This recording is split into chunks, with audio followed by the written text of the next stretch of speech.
मित्रों नमस्कार।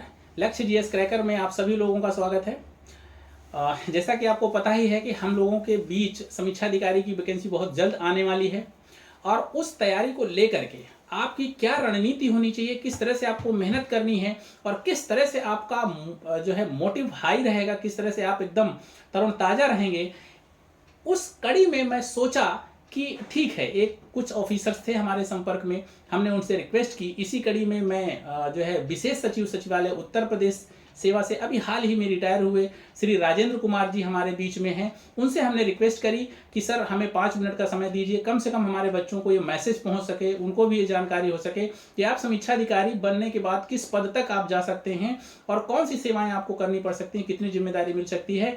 तो उन्होंने हमारी बात को स्वीकार किया है और आप आज हमारे बीच में सर उपस्थित भी हैं और हम ये चाहेंगे कि सर हमारे बच्चों को आप बताएं कि समीक्षा अधिकारी की पोस्ट पे सिलेक्शन होने के बाद में अगर सचिवालय में बनते हैं तो किस पद तक आप प्रमोशन पे जा सकते हैं और क्या क्या सुविधाएं मिलती हैं और किस एज में किस तरह से आपको तैयारी करनी चाहिए। अभी हाल ही में समीक्षा अधिकारी की पोस्ट बहुत जल्द नोटिफिकेशन भी आने वाला है, तो उसमें भी सारे बच्चे ये बात बोल रहे थे कि सर बहुत कब आएगा कब नहीं आएगा। तो ये बहुत दिनों से ये ऊहापोह की स्थिति थी, लेकिन अभी हाल ही में लोक सेवा आयोग ने इसको कंफर्म भी किया है, तो वैकेंसी भी बहुत जल्द आएगी। और थोड़ा सा ये भी जानना चाहेंगे लगभग कितनी पोस्टें हो सकती हैं। तो हम ये चाहेंगे सर एक सामान्य परिचय आप पहले बच्चों को बताइए कि आप जो है किस सन में कितने में आपने जो है वहाँ ज्वाइन किया, कैसे किया, थोड़ा सा। मैं राजेंद्र कुमार सचिवालय सेवा से विभिन्न पदों पर समीक्षा अधिकारी, सहायक समीक्षा अधिकारी, अनुभाग अधिकारी, संयुक्त सचिव, डिप्टी सेक्रेटरी क्रमबद्ध तरीके से मैं पदोन्नत होता गया। अंत में जो सचिवालय का सर्वोच्च पद है विशेष सचिव पद, जिसकी समकक्षता पीसीएस सेवा से भी की जा सकती है, जिसकी समकक्षता अखिल भारतीय आईएएस सेवा से भी की जा सकती है, उस पद तक पहुंचने का एक अच्छा सफ़र है।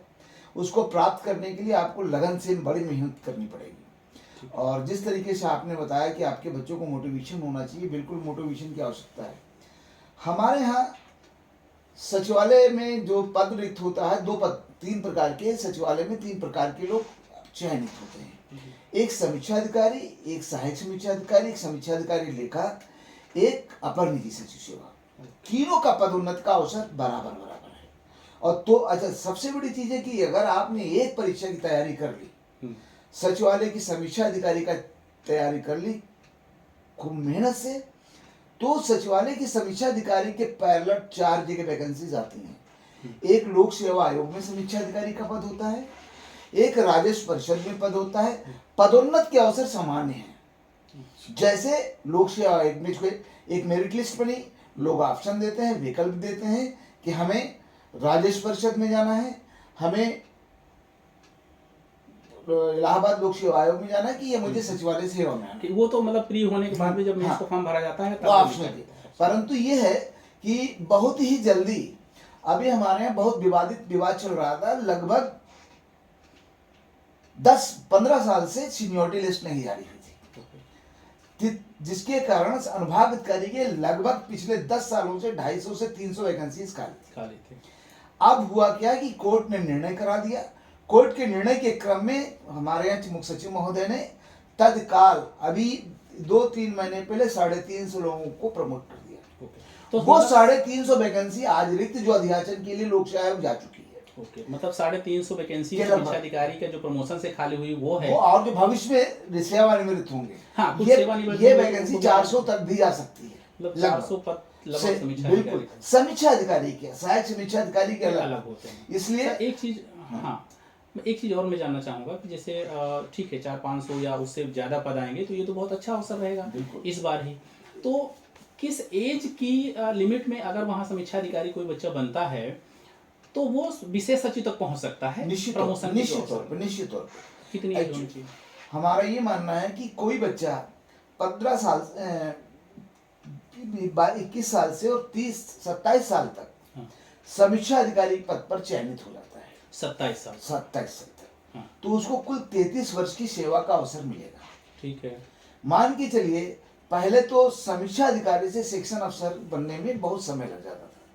अभी जैसे कि हुआ 2016 बैच आया, उसको 4-5 साल में प्रमोशन दे दिए। ये मान लीजिए 2013 बैच का प्रमोशन हो गया है, बन गया है। 2014 वाले भी हो चुके हैं। अभी नहीं, 14 नहीं हुआ है। कुछ बच्चे उसमें 2014 वाले हो चुके हैं। 13 पूरा नहीं हुआ। अच्छा, 13। तो मेरा ये मानना है अगर कोई बच्चा 25 वर्ष की सेवा में समीक्षा अधिकारी सचिवालय में प्रवेश करता है तो 8 साल, मैक्सिमम 8 साल की सेवा में वो अनुभाग अधिकारी बन जाता है। स्टेग्नेशन है, क्योंकि कभी कभी कोई लंबा बड़ा बैच आ जाता है तो बैच में प्रमोशन में स्टेग्नेशन हो जाती है, किंतु ये अगर बच्चा 25 साल की सेवा में आ गया तो ये मान के चलिए कि वो 10 साल की सेवा में अनुभाग अधिकारी हो जाएगा। अच्छा सर, एक चीज़ और मैं पूछना चाहूँगा, क्योंकि बच्चों के लगातार ये क्वेश्चन आते रहते हैं, लगातार वो पूछते रहते हैं कि जैसे वो सेवा तो सचिवालय सेवा ही होती है, बिल्कुल, लेकिन उसी पद को एक आईएएस ऑफिसर जी संभाल रहा है, उसी जिम्मेदारी को सचिवालय भर्ती से कोई व्यक्ति समीक्षा अधिकारी से प्रमोट होकर के संभाल रहा है, तो वर्किंग स्टाइल या जिम्मेदारी तो सेम होती है।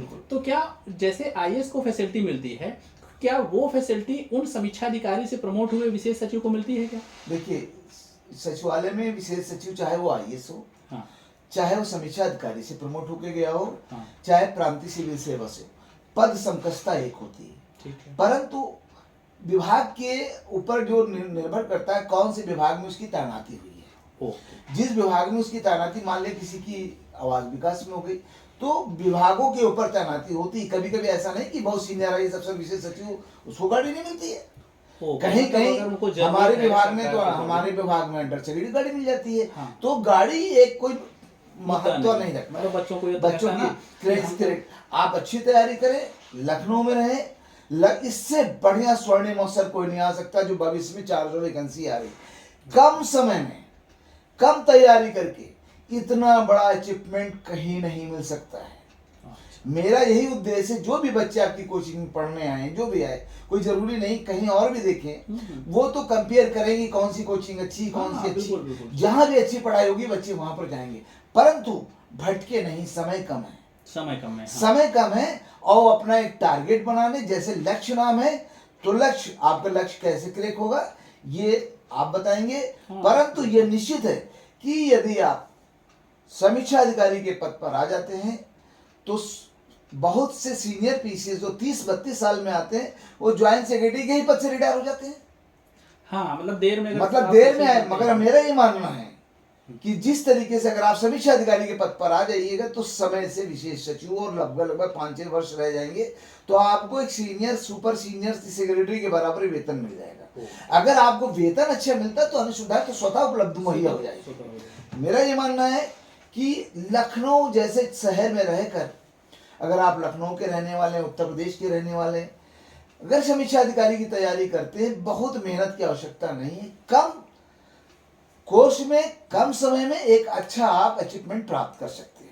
अच्छा सर, एक चीज और मैं पूछना चाहूंगा कि जैसे समीक्षा अधिकारी कोई भी बच्चा बनता है जी, तो उसको समीक्षा अधिकारी बनने के दौरान क्या क्या सुविधाएं यहाँ मिलती हैं? क्या उसको आवास वगैरह? हाँ, और देखिए, एक हमारे यहाँ जिस विभाग में मैं था, यहाँ पर तत्काल, अब तो काफी बड़ी, यहाँ पर राज्य संपत्ति विभाग टाइप 3 का समीक्षा अधिकारी को टाइप 3 का आवास मुहैया कराती है सीनियरिटी के आधार पर, उपलब्धता और सीनियरिटी के आधार पर। टाइप 3 मतलब 3 रूम से 3 बेडरूम, 2 बेड अच्छा मिल जाता है। अच्छा। जो कि महानगर जैसे क्षेत्र है, अलीगंज महानगर, बादशाह नगर, इस तरीके से अच्छी लोकेशन पाउस एरिया में जिसकी कनेक्टिविटी मेट्रो से भी होती है। अच्छा, इसमें सर कुछ बच्चे हमसे ये भी कह रहे थे कि सर समीक्षा अधिकारी के बनने के बाद भी अगर कोई पीसीएस और आईएएस की तैयारी करना चाह रहा है तो क्या इतना अवसर मिल जाता है कुछ? बिल्कुल, देखिए, हमारे यहाँ सचिवालय में विभिन्न प्रकार के अनुभाग है। एक बड़ा अनुभाग है, अगर आपको अच्छा काम करना है तो समय डिप्यूट, हमारे छोटे छोटे भी अनुभाग हैं जिसमें बच्चा 2-3 बहुत बड़ा टारगेट नहीं होता समीक्षा अधिकारी का। अगर जो वो अच्छे विभाग में अपनी तैनाती चाहेगा तो उसको काम तो करना पड़ेगा। 7 घंटे का काम है। अच्छा, विभाग भी सर अच्छा और खराब होता है क्या? बिल्कुल, निश्चित तौर पे विभाग, जैसे आपको आवास विभाग मिल गया तो आपका बड़ा विभाग मिल गया। देखिए, होता क्या है कि काम ज्यादा होगा, आपकी प्रदेश में सारे विभागों में परिचय हो जाएगा। छोटे विभाग जैसे मान लिया सामान्य प्रशासन, अगर आपको पीसीएस आईएएस की तैयारी करनी है, सचिवालय में विधानसभा, विधान परिषद एवं सचिवालय की पुस्तकालय ऐसे हैं जहां पर अथाह पुस्तकों का भंडार है। अच्छा, वहां पे बिल्कुल निश्चित तौर पर कार्ड बनता है, लाइब्रेरी कार्ड बनती है, बच्चे तैयारी कर सकते हैं। परंतु देखिए, सचिवालय में 3 प्रकार के समीक्षा अधिकारियों से काम लिया जाता है। एक अधिष्ठान से संबंधित होता है, एक बजट से संबंधित होता है, एक जो है न्याय विभाग से इस तरीके से बहुत बड़ा काम नहीं होता। और ये समझिए कि समीक्षा अधिकारी की कोई जिम्मेदारी ही नहीं है। मान लिया अगर आप तहसील लेखपाल बन गए, नायब तहसीलदार बन गए, तहसीलदार बन गए, खंड विकास अधिकारी बन गए, कोषाधिकारी बन गए, मतलब जिला PCS पंचायत में अपर सबार्डिनेट। अरे सरदर्द है। एक तो राजनीतिक प्रभाव है, आपका कहीं ट्रांसफर नहीं होना है। नहीं, लेकिन सर एक चीज ये बताइए कि अगर कोई पीसीएस अधिकारी बनना चाहता है, बच्चा पीसीएस बने, निश्चित तौर पे बने। तो ऐसा तो इस डर हम कम से कम समय में एक अच्छा लक्ष्य प्राप्त करने का ये टारगेट मतलब है। कि अगर आरओ बन के आपको उतना ही वेतन मिल सकता है तो फिर बहुत ज्यादा भाग दौड़ नहीं, ऐसा क्या है कि आप लक्ष्य का अपना जो उद्देश्य है उसको पूरा करें। जो फर्स्ट बस, जो पहली बस आपको मिल जाए उसमें सवार हो जाइए, कम से कम आपको अनुभव होगा। और जो समीक्षा अधिकारी का जो पेपर है, लगभग कुछ पेपर केवल ऑप्शनल सब्जेक्ट को छोड़कर, वैकल्पिक विषयों को छोड़कर, सामान्य अध्ययन, हिंदी इत्यादि पीसीएस की लगभग तैयारी आपकी 50 से 50% अगर छोड़ देंगे तो हम समीक्षा अधिकारी का जो बस पेपर होता है, पहले तो ऑप्शन विकल्प होता था, किंतु अब नहीं। चलिए ठीक है सर, बहुत अच्छा लगा सर। हमारे बच्चों को आपसे बहुत बड़ी सीख मिली होगी, बहुत अच्छी जानकारी आपने दी। और मैं चाहूँगा कि एक बार हमारे बच्चों की तरफ भी इशारा करके बस ये बोल दीजिए कि जम के लगे रहिए, बहुत अच्छी पोस्ट आ रही है, हो सकता है अच्छा मोटिवेशन हो, अच्छा मैसेज जाएगा बच्चों को, आपकी बातें सुन करके उनको ऐसे भी। देखिए, मेरे गुरुजी थे, मैं बहुत गरीब परिवार से था और मैंने टारगेट किया था कि मुझे कोई ना कोई परीक्षा देके नौकरी। तो उन्होंने एक चीज ये दे दिया, आपको फार्मूला दिया, आपने फार्मूले में कितनी मेहनत करी, मेहनत आपको करना है, परीक्षा आपको देनी, जितनी ईमानदारी से आप परीक्षा करेंगी। मैं बच्चों को यह संदेश देना चाहूंगा कि यदि आपने अपने जीवन में पढ़ाई से ईमानदारी से की, ईमानदारी ही सबसे मूल मंत्र है।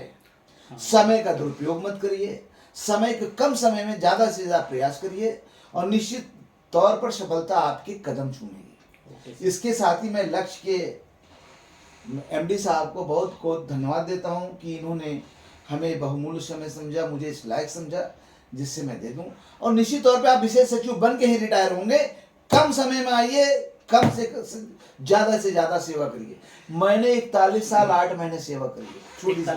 अच्छा सर, एक चीज मतलब छूट गई बातों में, जब आप विशेष सचिव से रिटायर हुए हैं अभी, तो बच्चों को एक वेतन बड़ा मतलब क्यूरियोसिटी होती है कि कितना वेतन हो जाएगा। देखिए, इनिशियल स्टेज पर प्रमोशन होते ही देखिए निश्चित तौर पे आप संयुक्त सचिव से जब विशेष सचिव के पद पर जाते हैं तो आपका मूल वेतन 1,40,000 से ऊपर होता है।